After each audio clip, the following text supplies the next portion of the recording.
Must be hard growing up the son of a screw-up. That's what one student said, loud enough for everyone to hear. The old veteran didn't argue, didn't raise his voice. He just looked down, as if trying to disappear. And no one said a word. Not the professors, not the guests, not even the veterans sitting in the front row.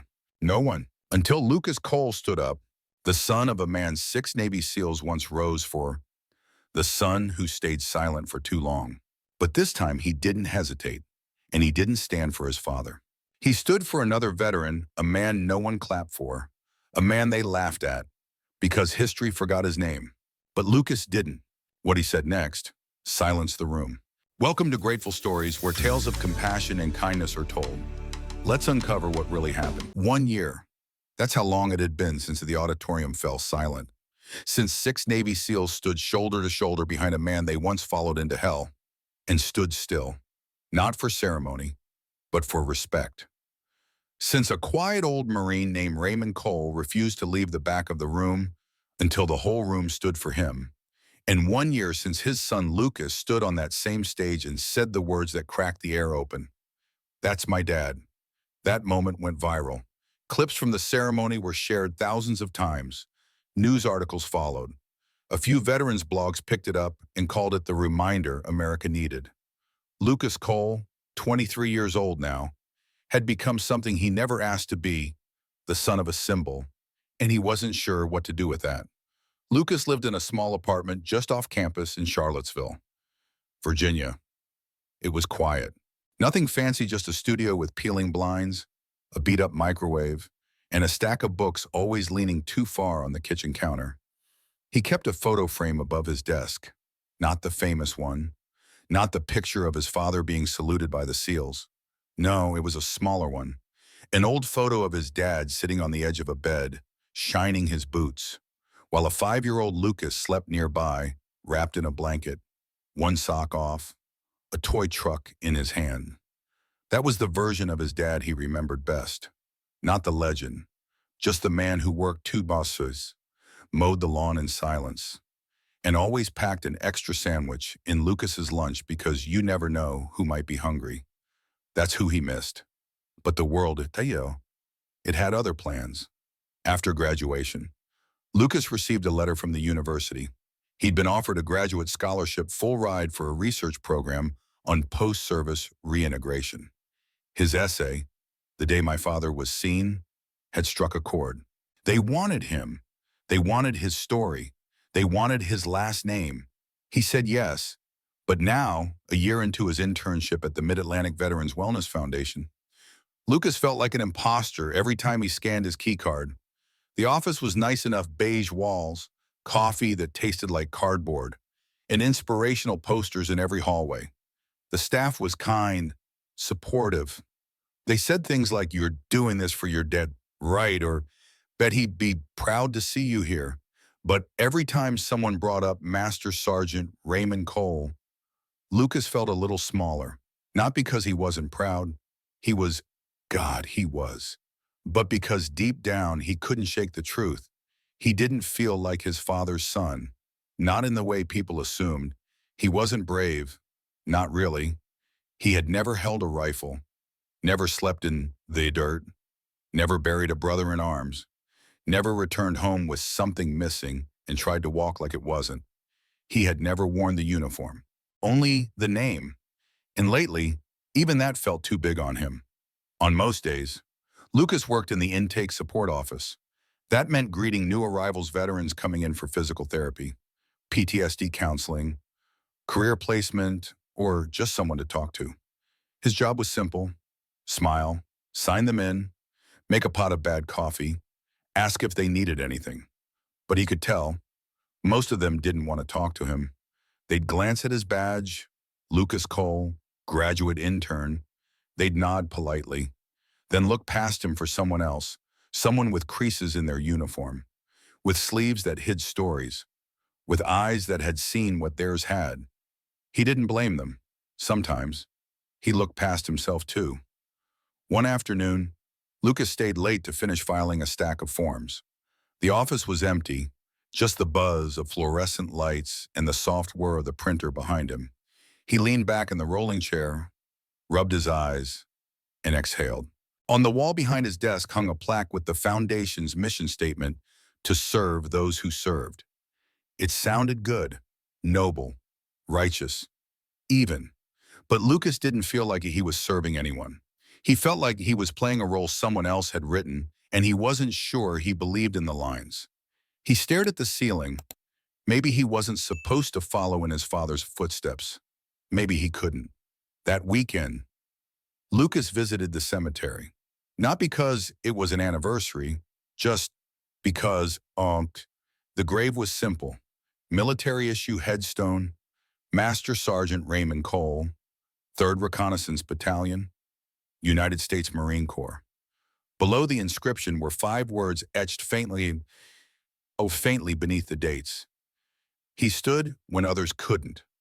Lucas sat on the grass beside it, folded his hands, stayed quiet. After a while, he whispered, "Dad, I'm trying." The wind shifted. A leaf rolled past his shoe. Somewhere far off, a flag snapped against a pole. I don't feel like I belong here." He swallowed hard, looked down. "I wish I knew what you'd say." The silence that followed wasn't empty. It was heavy. Heavy like memory. Heavy like truth. Lucas didn't cry. Not this time. But he didn't leave either. He sat there until the sun dipped low and the grass grew cold. And somewhere deep inside, he wondered, if I'm not my father, then who am I? 3 days later, his supervisor approached him at the office. "Lucas, we've got a travel assignment, if you're up for it." He blinked. "Where to Colorado Springs?" "Veterans Transitional Housing Center. They've asked for someone to help document long-term outcomes. Bit of data, bit of listening." Lucas hesitated. "You'd leave Friday, back Monday. We'll cover the travel." "Why me?" She smiled. "Because you still care enough to ask that question." That night, Lucas packed his duffel bag, laptop, notepad, rain jacket. At the last minute, he reached into his drawer and pulled out the framed photo. Not the viral one, the one of his father shining his boots in the quiet. He tucked it between his clothes, not because he needed it, but because maybe someone else would. The plane touched down just after 808 m. Lucas stepped off the jet bridge into the cool, crisp air of Colorado Springs, a chill riding beneath his collar despite the clear sky overhead. Mountains loomed in the distance, tall, unmoving, indifferent. The kind of place where stories don't shout, they just echo. A white government van was waiting at the curb with a decal on the side that read, "Veterans Transitional Housing Center." The driver was quiet, mid-40s, weathered hands, said his name was Nate, didn't talk much after that, just nodded when Lucas offered a polite, "Good morning," then turned up the local radio station low enough to be background noise. Lucas didn't mind the silence. The drive was long enough to think, but not long enough to settle his nerves. He wasn't sure what he expected from this trip. Just a weekend assignment, interview a few long-term residents, collect notes, write a summary for the foundation board. It should have been simple, but nothing about this place felt simple. The center sat just outside town, a low building made of stone and siding, surrounded by a handful of tall pines and 3 faded flagpoles. There were no gates, no security, no cameras, just a wooden sign out front that said rest, regroup, rise. Lucas read the words twice before stepping inside. The air smelled like pine cleaner and coffee. A woman named Melissa greeted him at the front desk, offered a clipboard, and walked him through the day's schedule. "There's one resident in particular you'll want to meet," she said, flipping through her notes. "Name's Eli Ward, Marine Corps, moved in last year after spinal surgery." Lucas nodded, jotting down the name. "He okay to be interviewed?" She paused, her smile softening. "Eli doesn't say much, but if he talks to you, it means something." Lucas glanced up. "What do you mean?" She shrugged. "You'll see." They met in the garden. It wasn't much of a garden, just a small patch of soil behind the center with some stubborn tomato plants and a crooked wooden bench. Eli Ward sat in a wheelchair under the shade of a crooked tree, a wool blanket tucked around his waist, and a black ball cap pulled low over tired eyes. Lucas approached slowly. "Mr. Ward." The man looked up. His eyes were sharp, clear, not surprised, just measuring. Lucas offered a hand. "I'm Lucas Cole. I'm with the Mid-Atlantic Veterans Foundation. I'm here for the weekend, hoping to speak with a few residents about their transition experience." Eli didn't move right away. Then, after a beat, he nodded. "You can sit," he said, voice gravelly but steady. "If you're not here to sell anything." Lucas smiled and lowered himself onto the bench. For a long time, they just sat there. No questions, no answers, just the rustle of dry leaves and the faint chirp of birds overhead.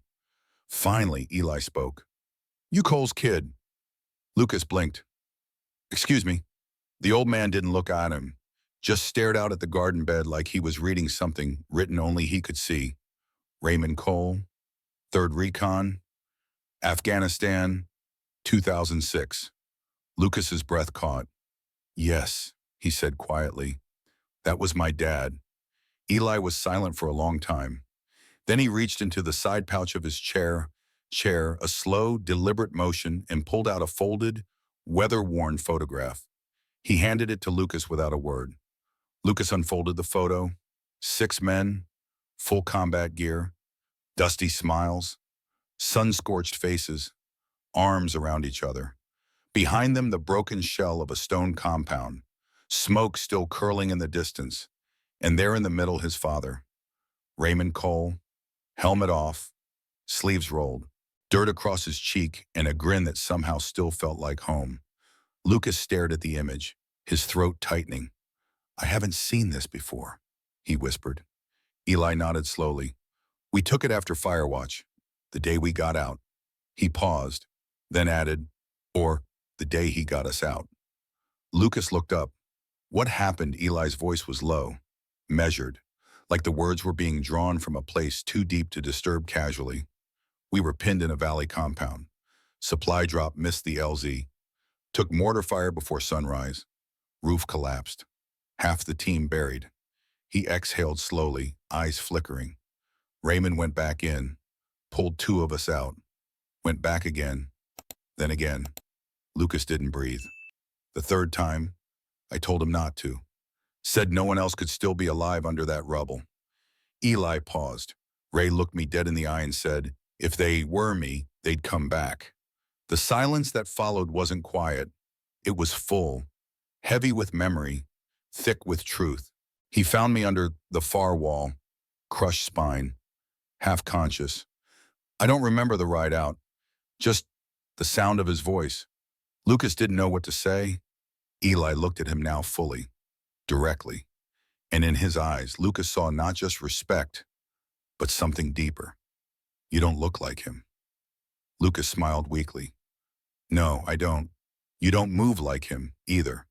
"No," Lucas said again, quieter. Eli leaned forward, his voice soft. "But when you sat down, you waited. You didn't fill the silence. You listened. You let it breathe." Lucas blinked. That's what he used to do. He handed the photo back, but Eli waved it off. "It's yours now." Lucas looked down at the image again, then folded it carefully and slipped it into his notebook. Eli shifted slightly in his chair, adjusting the blanket. "You're wondering if you're supposed to become him." Lucas didn't answer. "You don't have to." The wind picked up gentle, but cool. "You don't have to carry the same load. Just know why he carried it. That's what matters." Lucas looked up, eyes searching the man in front of him. "Why did he go back in?" "Mr. Ward," Eli's answer was simple. "Because someone had to." Then he added, "And that's the kind of legacy that doesn't need to be worn. It just needs to be remembered." That night, back in his dorm-style room at the center, Lucas sat at the small desk and laid the photo flat across the surface. He stared at his father's face, then wrote in his notebook. "Slowly, some men teach with medals, others teach with footprints they leave behind." He went back in, not for glory, not for headlines, but because someone had to. Lucas closed the book. Outside, the wind rustled the trees, and somewhere in the silence, he felt the first shift, not toward becoming his father, but toward becoming someone his father would have walked toward in the fire for. Lucas returned to Virginia with more than just a field report.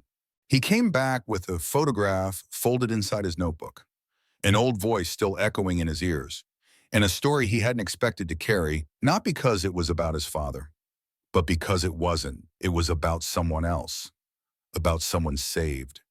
And somehow, that felt heavier. Eli Ward hadn't asked for an audience. He wasn't interested in medals or citations. He barely wanted to talk. But when he did, the truth was undeniable. Some men survive by being rescued, and some become rescuers by refusing to leave anyone behind. That line stayed with Lucas like a splinter he didn't want to pull out. A week after the trip, Lucas was invited to a veteran student symposium at the university.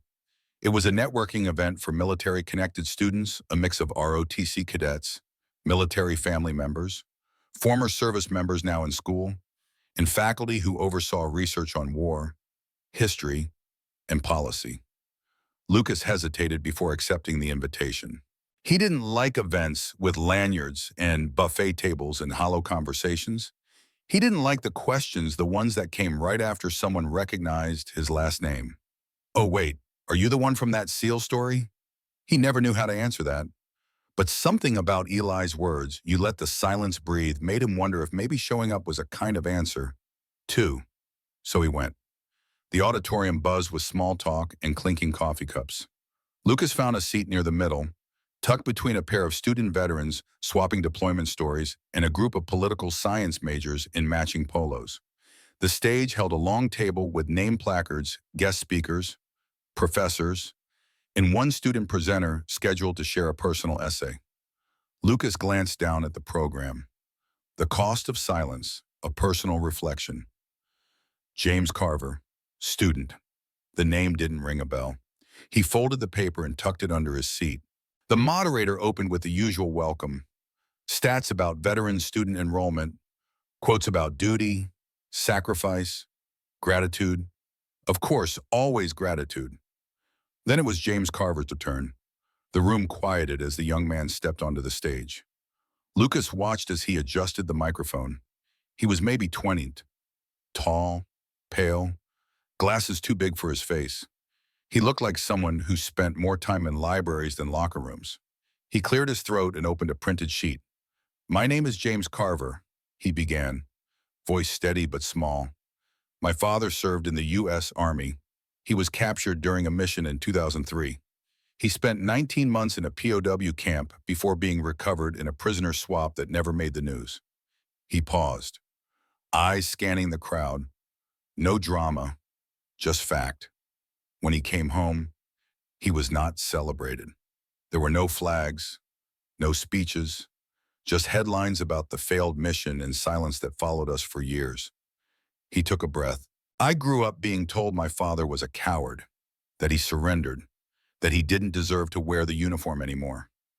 A few chuckles echoed from the back of the room. Lucas turned sharply. Two students, both older, maybe graduate level, exchanged smirks. One whispered just loud enough, "Must be hard growing up the son of a screw-up." Laughter rippled. Not much, just enough to make James pause. Lucas felt his stomach twist. He looked at James, still standing, still reading as if he hadn't heard. Or maybe he had, and just didn't want to give them the satisfaction. But Lucas heard it, and it landed hard. Not because it was cruel, but because it mirrored something Lucas had been carrying for years. The fear of not measuring up, of being seen only in the shadow of someone else's war. Except this wasn't a shadow. This was mockery in the light. Lucas's heartbeat thudded in his ears. He stared down at his knees, his hands, his badge clipped to the lanyard. He thought of Eli. He thought of that day in the garden. He thought of his father's voice, the one he didn't remember in words, only in tone. The tone that never raised itself to shout, but always landed like a quiet truth. You don't walk away from someone just because they're quiet. Lucas looked up. James had gone silent on stage. His hands trembled slightly around the paper. No one else moved. The moderator leaned forward as if to fill the gap. But before he could speak, Lucas stood. The scrape of his chair echoed louder than expected. Dozens of heads turned. He didn't wait for permission. He stepped out into the aisle, walked down to the front, and turned around to face the room. He didn't need a mic. He didn't need notes. His voice was calm, but clear. "My name is Lucas Cole," he said. "Some of you might recognize that name." A few more turned. "I'm the son of a Marine. Master Sergeant Raymond Cole." A pause. Not for effect, for breath. "He's the man who stood at the back of a graduation ceremony while others tried to push him out. The man who didn't raise his voice, even when they told him he didn't belong." Lucas looked directly at the students in the back, the ones still smirking, but less certain now. And the man 6 Navy SEALs stood for without being asked. The room was still. "But that's not why I'm standing today." He turned to James, still standing off to the side, paper lowered, eyes wide. "I'm not standing because of my father's legacy. I'm standing because of yours." James blinked. Lucas turned back to the crowd. "We say we honor service. We say we respect sacrifice. But sometimes only certain stories get remembered." His tone stayed steady. "And sometimes silence becomes the only thing a family ever gets back." He pointed gently toward James. "This man's father survived what most of us couldn't imagine.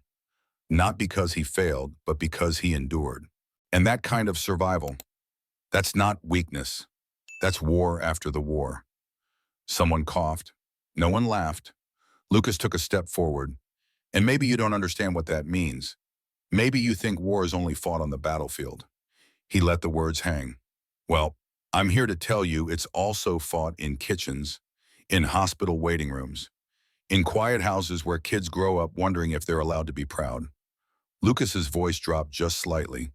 "And if you can't see that, then maybe the problem isn't their story. It's yours." Silence. But not shame, just awareness. He turned back to James and offered a single nod, then walked slowly back to his seat. He didn't need applause. He didn't expect it. But before he could sit, someone else stood. Then another, then the moderator, then the room. Not all, but enough to make James's voice stop shaking when he finished reading his last paragraph. Enough to make the smirks disappear. Enough to shift the air from judgment to witness. Later, outside the auditorium, James found Lucas by the vending machines. He looked different now, taller, somehow. "I didn't think anyone would say anything." James said. Lucas shrugged. "I almost didn't." James smiled, small and real. "What changed your mind?" Lucas paused, then reached into his notebook, pulled out a folded photograph, and handed it to him. 6 men, 1 mission, 1 survivor. James studied it for a long time. "Who's this?" he asked. Lucas smiled softly. "Someone who taught me that silence isn't weakness, and not all battles need uniforms." It started with a recording. Someone in the crowd had filmed Lucas's speech on their phone, not for attention, not for social media fame, just to remember. But within 24 hours, that shaky, quiet clip had spread beyond the university. Veterans forums picked it up first, then local news, then a national military podcast. The title they gave it wasn't flashy. He stood up because someone else couldn't. Within a week, Lucas received over 100 emails, most from strangers, sons who'd never spoken publicly about their fathers, widows who hadn't heard a kind word about their husband in years, soldiers who'd spent more time fighting guilt than gunfire. One message simply read, "I was in that camp with James Carver's father. Thank you for saying what we couldn't." But the one that stayed with Lucas came from his university. It wasn't long, just a few lines. "We saw your words. We saw your courage. We'd like to honor the man you spoke about. Would you help us bring him here?" Attached was a name, Eli Ward. 2 weeks later, Lucas found himself standing at the entrance of the Veterans Transitional Housing Center in Colorado. Again, same pine trees, same crooked flagpole, same wind through the windows. But this time, he wasn't there for a field report. He was there to ask a question. Eli was in the garden, as always. his blanket draped over his lap, a small cup of tea resting on the tray attached to his wheelchair. Lucas approached slowly. "Mr. Ward," he said, voice softer than usual. "I've got a request for you." Eli didn't look up right away. Then, after a beat, he sipped his tea and said, "If it's about weeding the tomatoes again, I'm retired." Lucas chuckled. "No," he said, "it's about being seen." That made Eli glance up and stay up. Lucas pulled out a folder and laid it on the table. Inside, a printed letter from the university, an invitation, a request for him to attend a ceremony in his honor, not for medals, not for rescue missions, but for surviving, for being the last thread in a story no one else had finished telling. Eli stared at the page, then closed the folder without reading the whole thing. "I'm not one for stages," he said. Lucas nodded. "I know." Eli looked down at his hands. Scarred, bent, one knuckle missing. "Been invisible this long," he murmured. "Got used to it." Lucas didn't push, just waited. Eli finally looked up. "But if you're asking, and if it's for something bigger than me," he tapped the folder gently, "then let's go." The ceremony was small, by design. No red carpets, no trumpets, just a podium under the campus flag, a few rows of chairs, one microphone. But that day, people stood for a man they had never met. Professors, students, local vets, kids from the ROTC program lining the walkways in pressed uniforms, saluting a man who hadn't worn one in decades. Lucas stood beside Eli as he received the first silent service recognition ever awarded by the school, and when it was his turn to speak, Eli didn't say much. He rolled up to the microphone, took a breath, then simply said, "I didn't come back for applause, but I'm grateful someone still hears the quiet ones." That was it. That was enough. In the weeks that followed, more letters arrived. This time, they weren't addressed just to Lucas. They came from historical archives, from military oral history projects, even from the Library of Congress. One letter stood out.